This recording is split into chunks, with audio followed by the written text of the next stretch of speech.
Assalamualaikum warahmatullahi wabarakatuh. Salatu wassalamu ala ashrafil anbiya'i wal mursalin wa ala alihi wa ashabihi ajma'in, amma ba'd. Terima kasih kepada pengurusi majlis Ustaz Said, yang dihormati rakan panel pembentang yang sebentar tadi. Pembentang yang pertama Sahibul Fadilah Datuk Dr. Zulkifli Muhammad Al-Bakri yang baru berangkat sebentar tadi. Panel yang kedua Sahibul Fadilah Ustaz Hisham bin Muhammad Razi, yang dihormati Sahibul Fadilah Sahibus Samahah Ustaz Tajul Urus bin Abdul Halim selaku timbalan Mufti Jabatan Mufti Negeri Perlis, serta kaki tangan daripada Jabatan Mufti selaku penganjur pada program hari ini, dan kerjasama juga dengan Maib, Jaib, dan demikian juga Guru Takmir Jabatan Mufti Negeri Perlis, Guru Takmir Jabatan Agama Islam Negeri Perlis, dan juga ketua-ketua jabatan muslimin muslimat yang dirahmati oleh Allah Subhanahu wa taala. Baik, pada slot kali ini kita akan membincangkan berkenaan dengan kertas kerja yang bertajuk berkenaan dengan analisis isu-isu muamalat berkaitan harta ketika bencana banjir menurut perspektif syariah dan fiqh ad-darurah. Jadi tajuk je panjang, tapi sebenarnya isi dia tak ada apa sangat sebenarnya. Jadi insya-Allah bila melibatkan perbincangan ni banyak telah di-cover oleh panel pertama dan kedua. Jadi bila panel yang ketiga ni kurang sikitlah dia punya beban itu untuk membincangkan dengan lebih detail. Jadi insya-Allah kita akan cuba ringkaskan perbincangan, dan kertas kerja ini boleh dapat di phone tuan-tuan dan puan-puan. Ini juga adalah satu usaha untuk paperless, yang mana ini juga untuk mengurangkan kertas, yang mana kita pun berbicarakan berkenaan dengan bencana, dan kita tahu di antara sebab-sebab bencana banjir dan sebagainya. Baik, kita sedia maklum berkenaan dengan fakta banjir yang baru-baru ini berlaku, iaitu pada penghujung tahun 2021 dan sambung pula di awal tahun 2022, yang mana banjir besar yang melanda, di mana 10 negeri yang terlibat dengan banjir tersebut, iaitu Selangor, Kelantan, wilayah Persekutuan, Terengganu, Pahang, Negeri Sembilan, Perak, Melaka, Kedah dan Kedah. Jadi ini merupakan satu bencana yang amat dahsyat, yang amat besar, yang mana korban banjir tersebut, kita sorot sikit dia punya fakta sikit. Korban banjir adalah melibatkan 46 nyawa yang terkorban dalam banjir tersebut, dan jumlah mangsa banjir adalah melibatkan 70,000 mangsa. Bilangan yang amat besar. Dan keluarga yang pergi ke pusat pemindahan sementara PPS yang akibat rumah rosak dan sebagainya melibatkan 19,091 keluarga yang terlibat dalam pemindahan PPS. Dan anggaran kerugian menurut kepada yang anggaran dibuat daripada ahli ekonomi menyatakan bahawa kerugian yang berlaku adalah sebanyak 15 bilion. Kerosakan, kerugian disebabkan aset, bangunan, rumah, kedai, kenderaan, harta benda dan lain-lain, anggarannya adalah 15 bilion. Satu jumlah yang amat besar disebabkan bencana tersebut.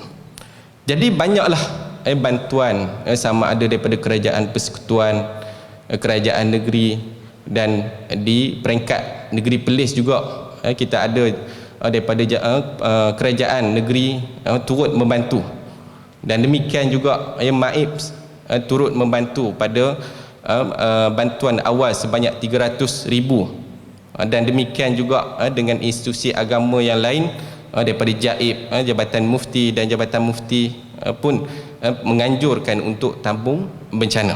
Jadi mudah-mudahan itu boleh mengurangkan kepada mangsa-mangsa banjir yang kita dengar pun ketika ini pun masih lagi wujud juga, yang masih lagi duduk di PPS, belum balik ke rumah masing-masing. Baik, jadi ini adalah dia punya problem statement dia, iaitu masalah yang berlaku yang menyebabkan perlunya ada jalan ataupun penyelesaian yang perlu dilakukan. Apabila kita melihat dari sudut sisi muamalat, daripada sisi muamalat ini, sebagaimana yang kita maklum bahawa dari sudut syariah ataupun Islam ini dia ada 3 komponen yang penting. Yang pertama iaitu akidah, yang kedua adalah komponen syariah, dan komponen yang ketiga adalah komponen akhlak.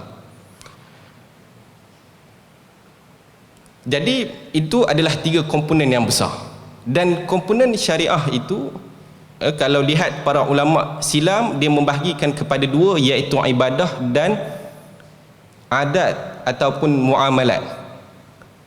Jadi sebagaimana yang dikatakan oleh Ibn Taymiyah rahimahullah, tasarrufatul ibad min aqwali wal af'al naw'an, ibadatun yasluhu biha dinahum wa adat yahtajuna ilaiha fi dunyahum.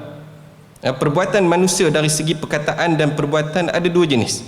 Ibadah yang dilakukan untuk agama mereka dan adat yang mereka perlukan dalam kehidupan dunia mereka. Dan adat ini menurut Asy-Syatibi rahimahullah adalah berkaitan juga dengan muamalat. Jadi muamalat ini kalau ulama tradisional semua sekali melibatkan ekonomi, harta benda, siasah, melibatkan munakahat, perkahwinan, melibatkan jenayat, semua termasuk dalam muamalat. Namun disebabkan pada hari ini isu-isu melibatkan harta, melibatkan kontrak, melibatkan isu-isu tersebut yang complicated. Kalau kita di bank-bank misalnya, produk kita nak faham tawaruk munazzam, hatta kaki tangan pun tak faham apa itu tawaruk munazzam. Produk-produk di perbankan misalnya, sebab dah proses hybrid, dah proses macam-macam dan sebagainya.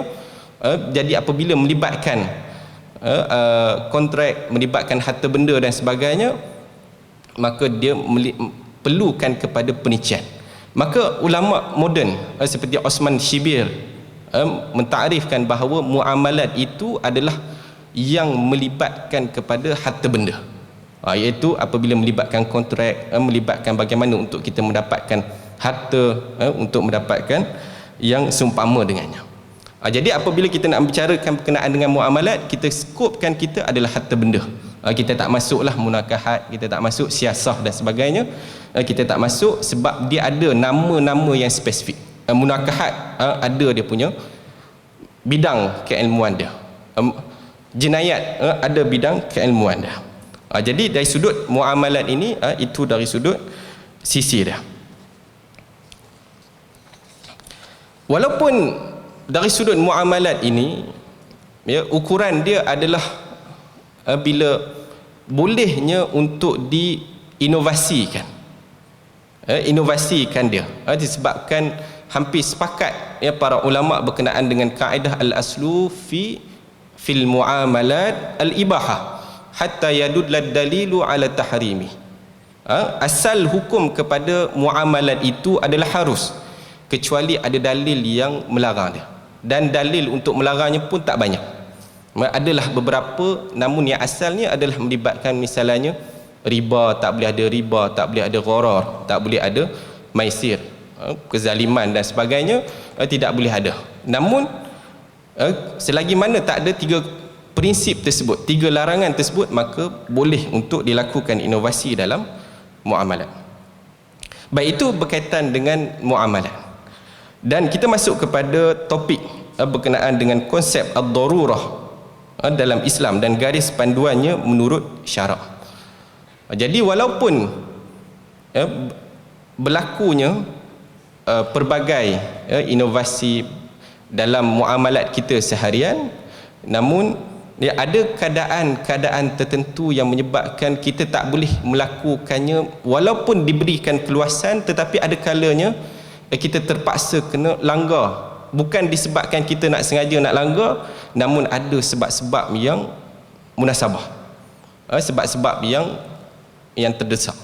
Jadi itu yang kita nak bincangkan. Walaupun dia boleh kadang-kala kita boleh langgar dan sebagainya, namun ada dawabit dia yang mana telah dibincangkan secara detail oleh panel-panel yang lain. Jadi dari sudut syariah ini kita tahu bahawa Allah Subhanahu Wa Taala menurunkan taklifan itu kepada mukallaf. Jadi situasi mukallaf itu penting untuk diperhalusi. Kerana apa? Kerana yang nak mengamalkan syariah itu adalah mukallaf. Jadi ada keadaan-keadaan yang sesuai untuk mengamalkan syariat, dan ada keadaan-keadaan yang menjadi halangan. Sebab tu kalau kita lihat sebagaimana yang dikatakan oleh Ustaz Hisham berkenaan dengan rukhsah, kita ada rukhsah walaupun keringanan itu tak melibatkan keadaan yang ekstrim, seperti solat. Kita ada jamak solat ketika musafir, ketika sakit, ketika mana lagi, ketika mana kita tayamum, ataupun dalam muamalat melibatkan jual beli salam, jual beli istisna, yang mana pada ikut kaedah hadis dan kaedah qiyasnya adalah tak boleh kalau sepatutnya baik salam itu, namun ada istisnaat, ada pengecualian. Sebagaimana Nabi SAW bila kata la tabi' ma laysa indak, tidak boleh ada jual apabila nak melakukan jual beli itu barang tu tak ada dekat tangan. Makna bila kita nak lakukan jual beli itu barang tu ada dekat tangan. Jadi kalau jual beli salam ni kita tak ada, barang tu tak ada. Jadi kalau ikut kaedah yang asal tadi tak boleh lah. Tapi disebabkan keperluan manusia, nak beli baju raya misalnya, baju kat kedai tu tak ada baju yang saiz kat kita, baju tak sedap, buat cincai ke misalnya, jadi kita nak tempah. Jadi tempah itu adalah bai'us salam. Jadi adanya keringanan walaupun keadaan tu tak sampailah dalam keadaan terdesak. Jadi itu dah ditunjukkan oleh Allah Subhanahu Wa Taala dari sudut syarak berkenaan dengan keringanan. Dan apabila melibatkan darurah, melibatkan keperluan yang mendesak, yang ekstrim, jadi kita tahu bahawa apabila para ulama seperti Az-Zuhaili, An-Nawawi memberikan makna ad-darurah itu adalah mengaitkannya dengan kalau tak buat perkara yang dilarang tersebut, ataupun dalam satu keadaan yang boleh untuk kita melakukan perkara yang dilarang, ataupun kita assume kalau tak buat ni boleh menyebabkan kebinasaan kepada kita, kita assume. Jadi ini memerlukan walaupun ini adalah kertas cadangan ataupun kertas kajian yang mana perlu diperincikan lagi dengan yang perlu dibuat dengan lebih terperinci lah daripada institusi-institusi fatwa yang rasmi. Namun ini hanya membuka minda saja, apa yang ada dalam fiqh, apa yang dalam kertas kerja ini lebih kepada untuk kita membincangkan secara untuk sebagai pemuka minda, pemuka minda. Jadi dalam hal tersebut adanya darurat yang perlukan kepada kita boleh melakukan perkara yang dilarang, tapi ada perincian, ada perincian. Baik, sebagaimana dalam firman Allah Subhanahu Wa Taala, innama harrama alaikumul maitata waddama wa lahmal khinzir wa ma uhilla bihi li ghairillah faman ittara ghayra baghin wala 'adin fala ithma alaihi innallaha ghafurur rahim. Ini sebahagian kita, semua daripada kita pernah dengar ayat ini, yang mana Allah Subhanahu Wa Taala mengharamkan sebahagian ataupun sekelompok makanan seperti mana bangkai, darah, daging khinzir, binatang yang tidak disembelih, bangkai yang mana tak disebutkan dengan nama Allah, dan dalam keadaan terpaksa boleh untuk makan dia, dan tidak melampaui batas ketika nak makan dia. Jadi ini dari sudut konteks makanan. Kalau ayat kedua, ayat ketiga banyak dari sudut konteks makanan lah. Maka dengan sebab itu apabila terhadnya ayat Quran Nas berkaitan dengan darurat ini, maka para ulama membuat kaedah fiqh, qawaidul fiqh, kaedah fiqh. Kaedah fiqh ini adalah diambil daripada dalil daripada Quran, sunnah, ijma', qaulus sahabi, qiyas dan sebagainya, maka dibuat kaedah-kaedah fiqh. Sebab itu dalam al-ahkam al-adliyah yang dibuat yang diguna pakai oleh kerajaan Osmaniyah, yang mana himpunannya adalah kod-kod, kaedah-kaedah yang mudah untuk dirujuk dalam keadaan pelbagai situasi. Sebab kita tahu bahawa dalam keadaan kita ni mempunyai pelbagai perkara, pelbagai keadaan, pelbagai cabaran. Jadi kalau dari sudut makanan mungkin tak banyak sangat dari sudut makanan, mungkin hal-hal yang lain, dari sudut pinjaman riba misalnya, adalah perkara-perkara yang lain. Jadi dalam hal ini maka para ulama melakukan kaedah-kaedah fiqh. Sebab itu antara kaedah fiqh yang melibatkan dengan darurah ini adalah al-masyaqqatu tajlibut taisir, kesukaran menarik kemudahan. Jadi dia very general, tetapi boleh diguna pakai dalam banyak keadaan, banyak situasi. Sebagaimana anak-anak dia pun, yang mana para ulama termasuk 4 mazhab sepakat berkenaan dengan kaedah-kaedah ini, terutama berkaitan dengan qawaidul kubra. Ad-darurat tubihul mahzurat, darurat mengharuskan perkara yang ditegah. Ad-darurat tuqaddaru biqadariha, idza daqal amr ittasa' wa idza ittasa' daqa. Jadi banyak berkaitan dengan darurat ini yang adanya kaedah-kaedah fiqh yang mendasarinya. Baik, kita masuk kepada syarat-syarat dalam mengamalkan darurat ini. Jadi kita tahu bahawa tak boleh kita nak langgar saja, namun mestilah ada dawabit dia. Ada dawabit. Dan dawabit secara umumnya adalah yang pertama, iaitu mesti darurat itu memang benar-benar berlaku, bukan lagi hanya sangkaan semata-mata. Bukan makna sangkaan, walaupun sangkaan berat tu boleh. Azan itu tak semestinya 100%, boleh jadi 60%, 70% sangkaan tersebut boleh. Jadi makna dalam keadaan yang benar-benar berlaku, dan assume boleh jadi kalau tak buat akan menyebabkan kebinasaan. Yang kedua, orang yang berada dalam keadaan darurat itu tidak ada jalan lain dibenarkan oleh syarak untuk mengelakkan kemudaratan itu. Maknanya kalau tak ada jalan alternatif lain, melainkan itu sahaja jalan yang ada, boleh untuk diambil.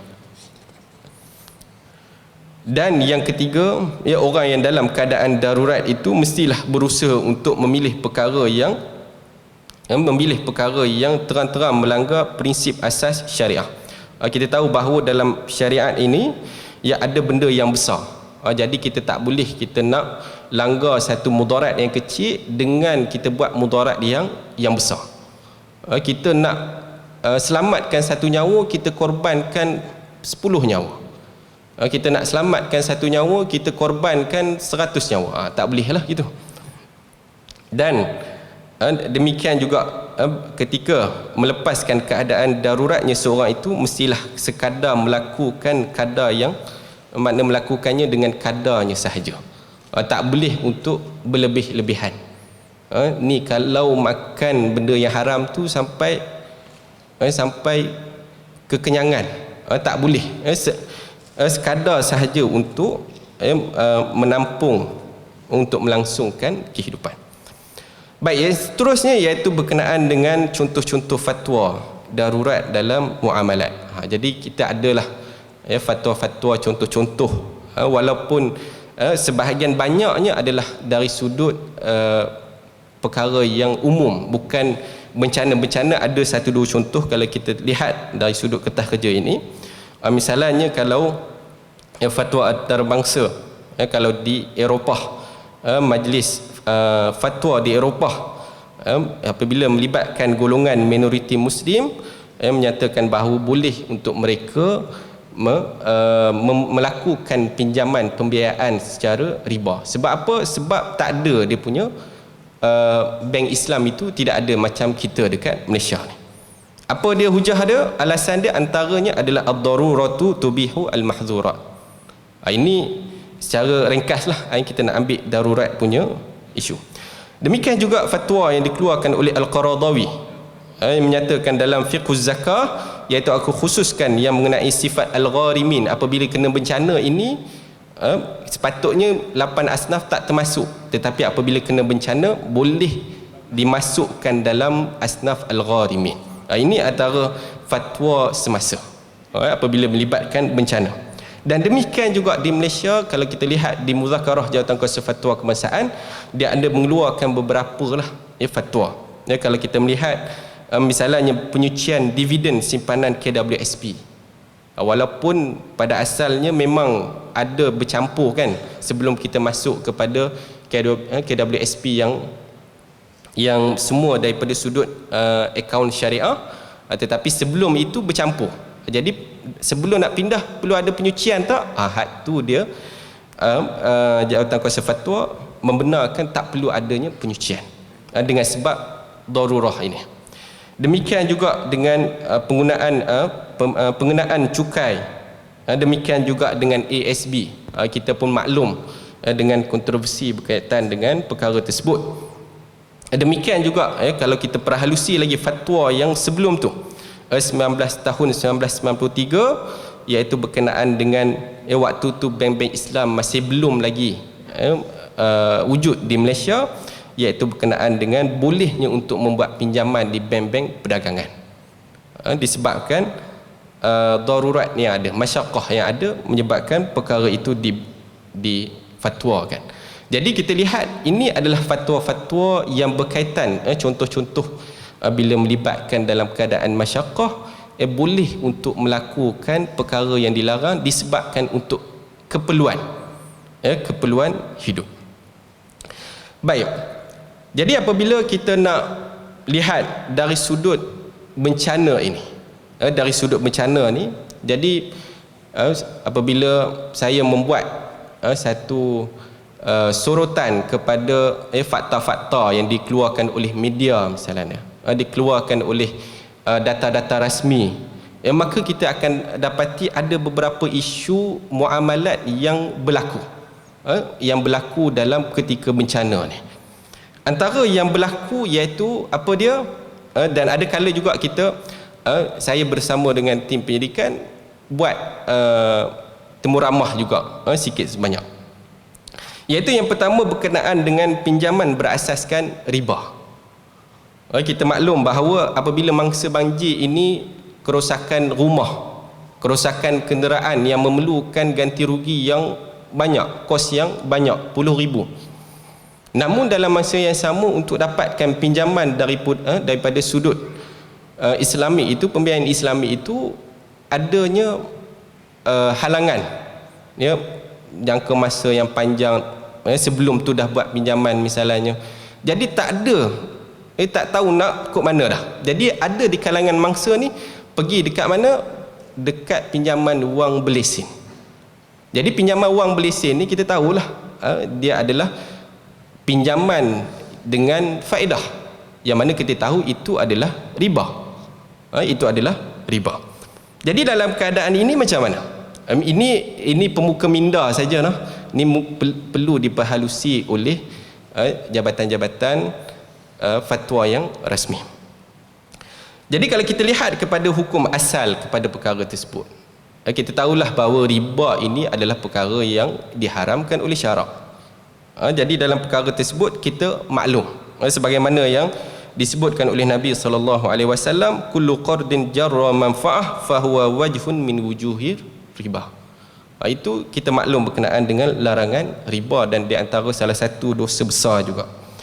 Namun kita mengambil keadaan masyaqqah, iaitu mengambil kira pembiayaan yang dilakukan untuk sebab kita tahu bahawa keperluan asasi rumah, kenderaan adalah keperluan asasi yang mana kalau tak ada menyebabkan susah nak hidup. Nak tumpah rumah kawan-kawan susah juga, nak tumpah rumah saudara lain tak boleh juga, nak tumpah homestay mahal dan sebagainya. Jadi dalam keadaan tersebut adanya keringanan, kelonggaran untuk melakukan transaksi tersebut dengan kadar saja. Kita tahu bahawa dawabit tadi adalah dengan kadar. Maknanya bukanlah pinjaman itu perlu sampai beli kereta baru dengan duit tersebut, sampai beli perabot-perabot yang mewah misalnya.